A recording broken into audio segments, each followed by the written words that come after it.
Lately, fame has been my biggest seller. Who doesn't like attention and feeling more important than the next person? Once I make them famous, I can really use them to promote my agenda. With their help, I've convinced half of the world to not only accept sin, but to celebrate it. Do you know what has been my most enjoyable pride campaign to date? No, what? Well, my gay pride campaign, of course. Not only do I get the chance to promote your own self-destruction, I get to use God's logo, the rainbow, to do it. Love is love, right?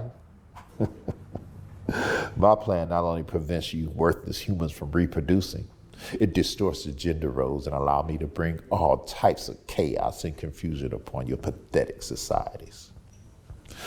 It's been so successful, I've got men convinced they're women, and women convinced they're men, and some convinced they're no gender at all. Hey guys, welcome back to the channel. This has been with Faith Unfiltered. So this interview kind of creased me out a little bit, not because of how he looks, but because of what he's saying, right? And if you look at our culture today, you'll see it. Everything he talks about is coming true. Millions of babies are being aborted a year. We celebrate LGBTQ plus pride with the entire month. Hey, not for our veterans, not for our mothers and our fathers, not even for the people who built this country, but for sexual preferences, right? And the culture around us is becoming all about self. The most narcissistic generation to ever live is all about me, me, me. What can I do for myself? How can I make myself happy?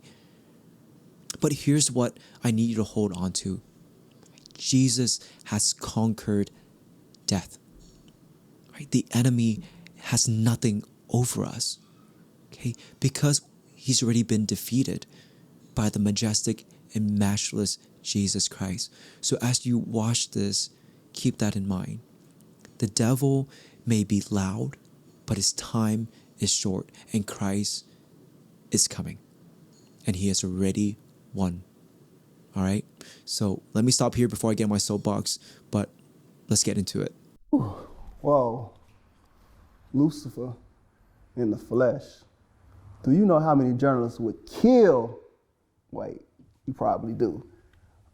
First, I want to say thank you to agreeing to this interview, because I know you are a very, very busy person.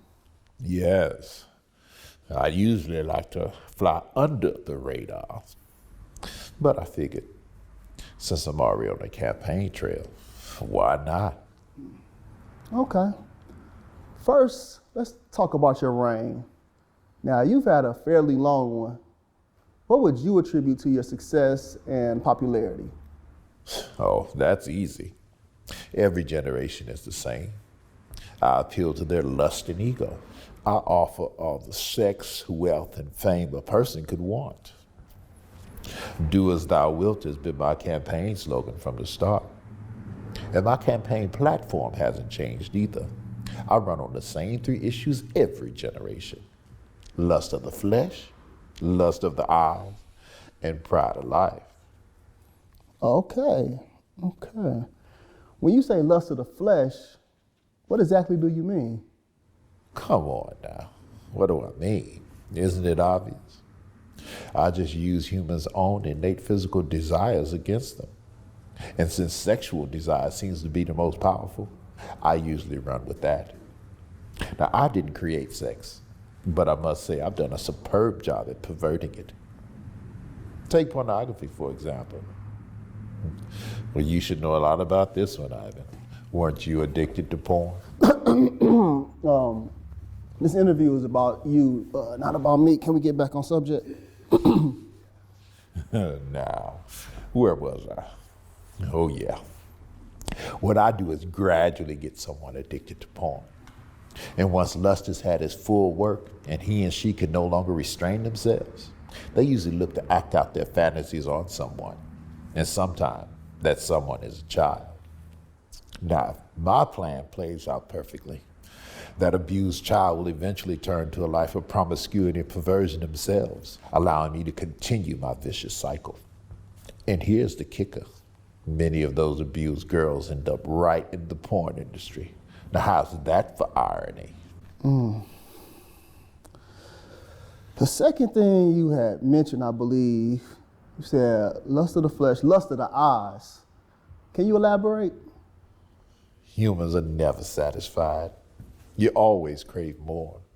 Bigger house, bigger car, more money, more power. The list goes on and on. I just take their natural ambitious desire, pervert it, and use it against them for their own destruction. My plan is to allow them to never be content. As long as I can keep them craving what others have, I can depend on them to argue, fight, even kill to get it.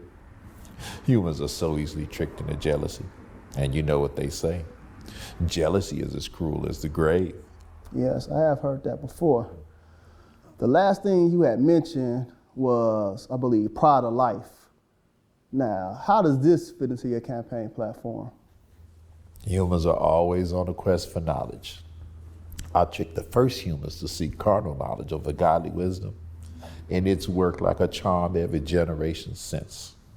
With more knowledge comes more pride, and you know pride is my specialty.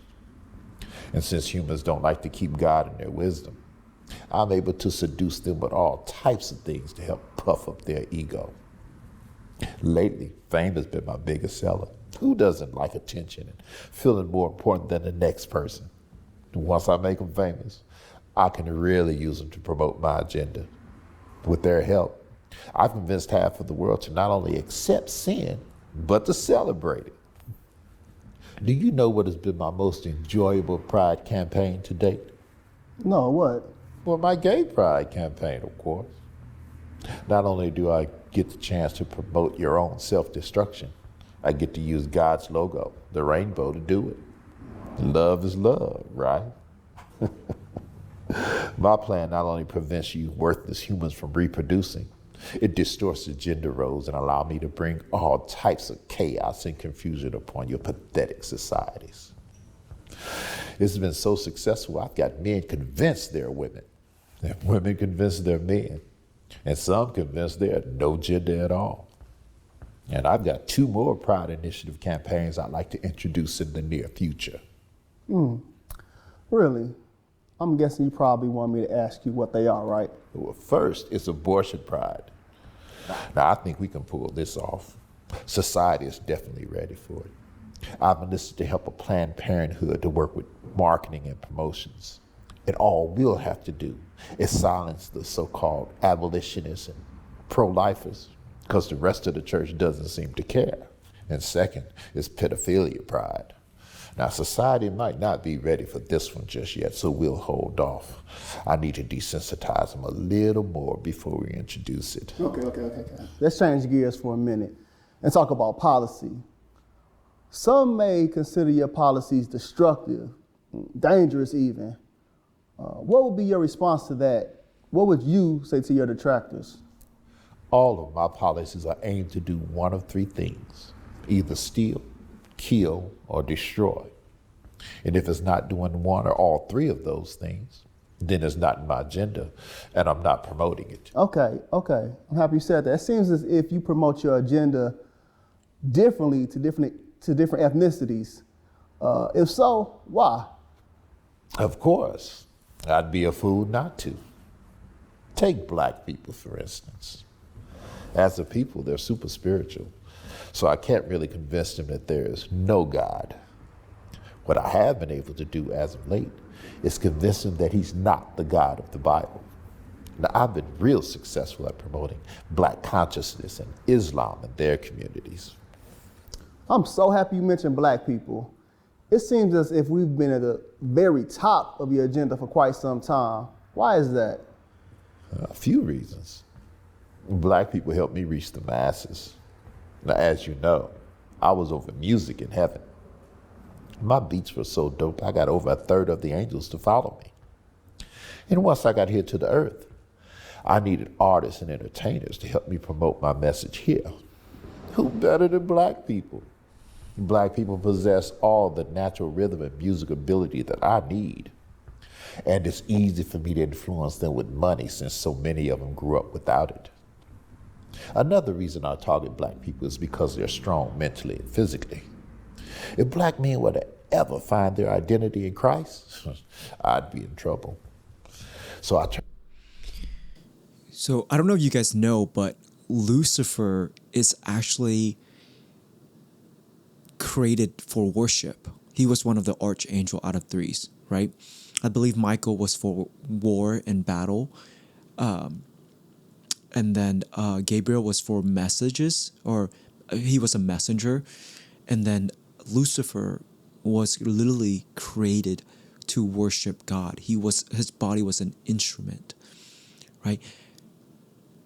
And when he came down from heaven, when he was cast down from heaven, he brought a third of heaven with him. Okay? I mean, if you look at the music today, right? Songs are often celebrating lust, greed, money, power, violence, and drugs and sex.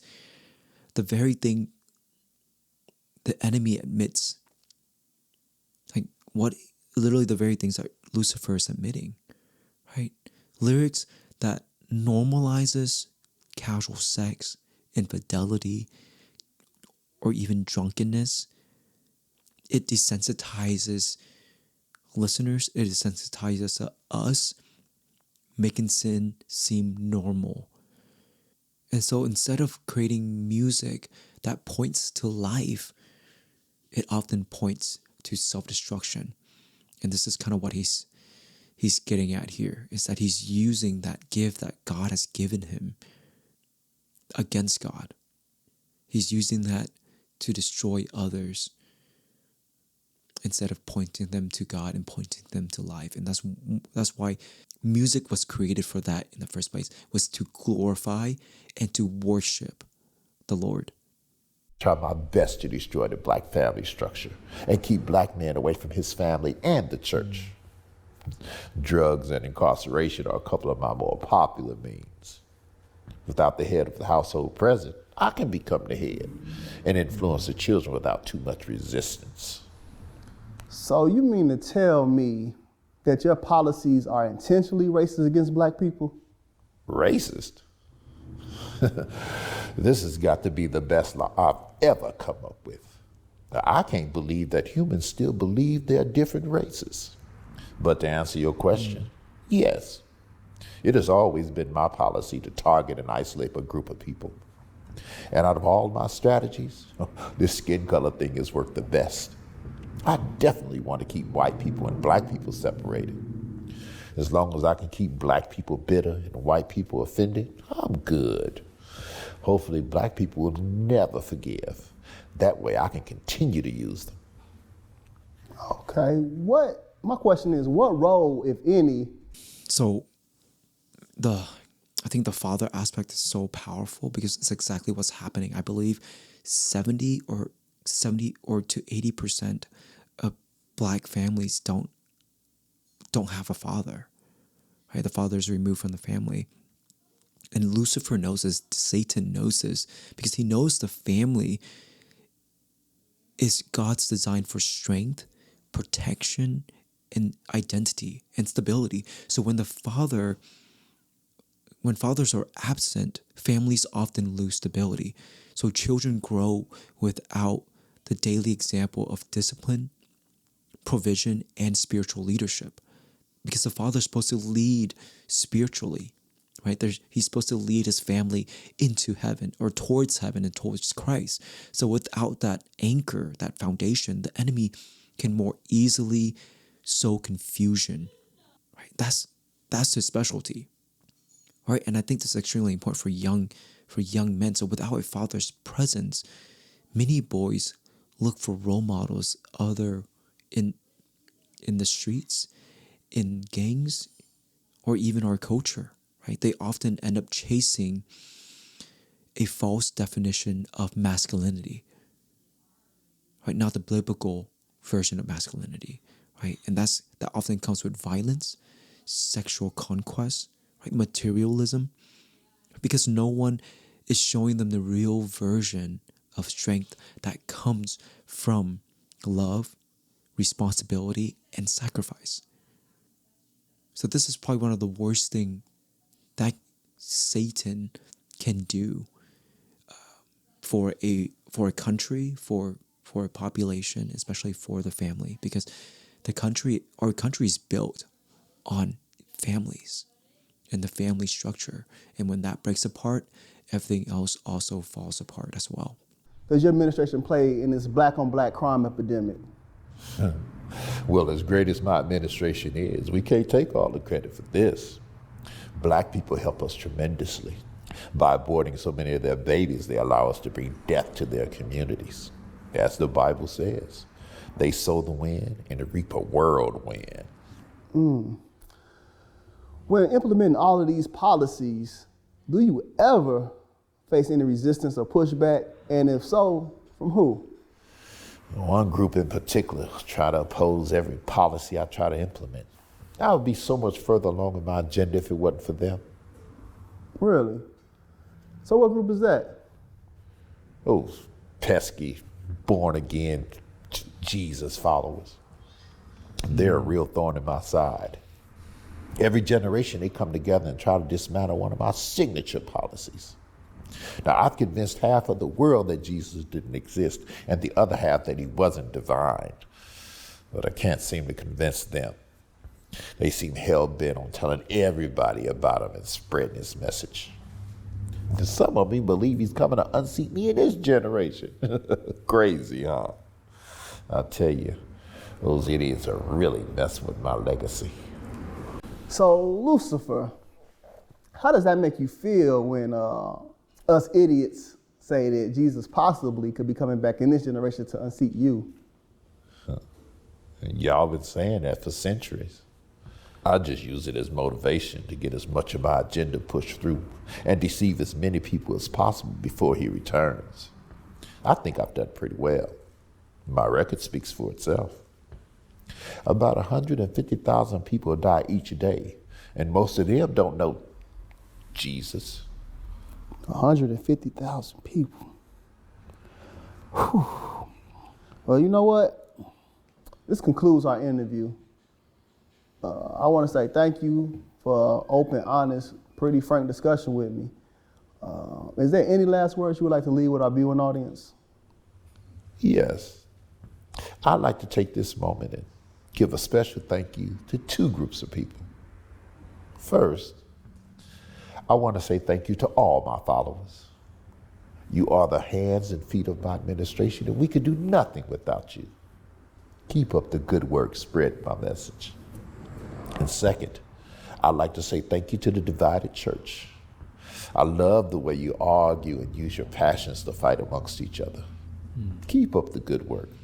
There's really no rush to tell people about Jesus. You all have plenty of time. You know, after hearing Lucifer's words, one thing becomes clear. His mission is exactly what Jesus said in John 10:10. The thief comes only to steal, kill, and destroy. But I have come that they may have life and have it to the full. Lucifer admitted that his strategies revolve around division, pride, and destroying faith. But here's the hope. You don't have to fall for it. Right? James 4:7 tells us, submit yourself, therefore, to God. Resist the devil, and he will flee from you. That's not just theory, right? It's a promise from God. So what do we do with this? First, we stay rooted in the Word. Right? We got to stay close to God because Jesus is the truth. And if we stay close to the truth, we stay close to Jesus, it's going to expose all the lies. Second, we have to guard our heart, right? And our families, because the enemy knows if he can break the home, right, he can weaken society. And thirdly, we share the hope of Jesus boldly with everyone that we meet. Because Lucifer himself admitted that born-again Christians are his greatest enemy. And he knows it because we have Christ and we know the truth. We are not blind. We are not we won't fall to his deceptions, and the scales from our eyes have been lifted. All right, so at the end of the day, this chilling interview doesn't have to leave you afraid. It should leave you awake. Right? Awake to the reality that we are in a spiritual battle, but also awake to the greater truth that the victory has already been won through Jesus Christ. So if you've been wrestling with fear, if you've been wrestling confusion or division, I want you to remember this. The enemy is loud, but he's already defeated. Stay strong, stay grounded in Christ, and don't let deception steal that truth that's been planted in your heart. Thanks for spending this time with me. If this opened up your eyes, I want you to share this with others, because it definitely has opened my eyes up to some of the things that Satan is doing. And so as always, stay close to God, keep him close to your heart, and you'll be just fine. I'll see you later. Bye.